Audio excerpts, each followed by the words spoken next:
ეს არის გამოფენა, რომელიც სათაურიც არის 80-იანი წლების ბოლოს და 90-იანი წლების დასაწყისის ქართული ხელოვნება. ეს გამოფენა ტარდება ეროვნულ გალერეაში პირველ სართულზე. 25 სექტემბრიდან 20 ნოემბრამდე იქნება ეს გამოფენა წარმოდგენილი. გამოფენაში მონაწილეობს დაახლოებით 30 მხატვარი. გარდა ამ 30 მხატვრისა მე მინდა აღვნიშნო, რომ ბევრი მნიშვნელოვანი მხატვარი მოღვაწეობდა ამ პერიოდში, მაგრამ ეს გამოფენა არის მე ვარ ამ გამოფენის კურატორი და ამიტომ შერჩეული არის ჩემი სუბიექტური მიდგომის და ვთქვათ ხედვის მიხედვით ეს ნამუშევრები და ეს არის მხატვრებს უფრო მეტად ნამუშევრებზე. მე მინდოდა რომ დამენახებინა ის ეპოქა, რომელიც 80-იანი წლების ბოლოს 90-იანი წლების დასაწყისში და შევარჩიე ის ნამუშევრები მაგ კრიტერიუმის მიხედვით ის ადამიანის ვთქვათ არ იცნობდა ამ პერიოდს, რომ ეს ისეთი ნამუშევრები რომ ყველაზე ნათლად და კარგად შეგიქმნის შთაბეჭდილებას ამ პერიოდში.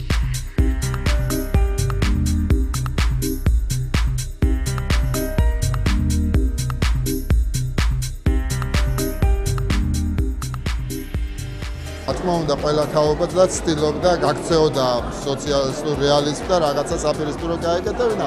80-იან წლებში ამან უკვე მიიღო ასეთი უკვე პირდაპირი და მასიური ხასიათი და ეს ჯგუფები, რომელიც გამოფენილია, რა თქმა უნდა, იყვნენ უკვე მთლიანად თავისუფალი, იმიტომ კი არა, რომ მათ აღარ ასე ვთქვათ, აღარაფერს აღარ ერჩოდნენ, არა, დაწინააღმდეგობა ხდებოდათ, მაგრამ ეს წინააღმდეგობა იყო უკვე ისეთი, როდესაც მათ უკვე ხელს საბოლოოდ ვეღარაფერი შეუშლი და ბერლინის კედელიც კი მოხატეს სხვა საზღვარგარეთელ მხატვრებთან ერთად, და 2 წელიწადში დაინგრა კიდევაც.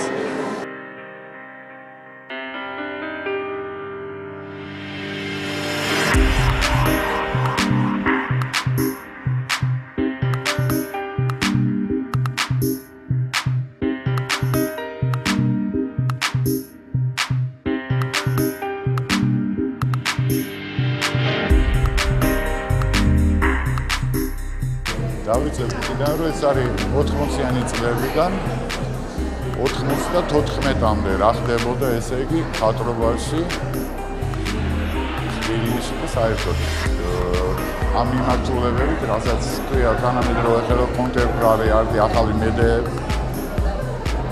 ესე იგი, თითქმის ყველა გამოფენა, რა თქმა უნდა, რამდენიმე ისეთი მხატვარი აქვია, რომელიც მაშინ ძალიან აქტიურად მონაწილეობდა ამ პროცესებში.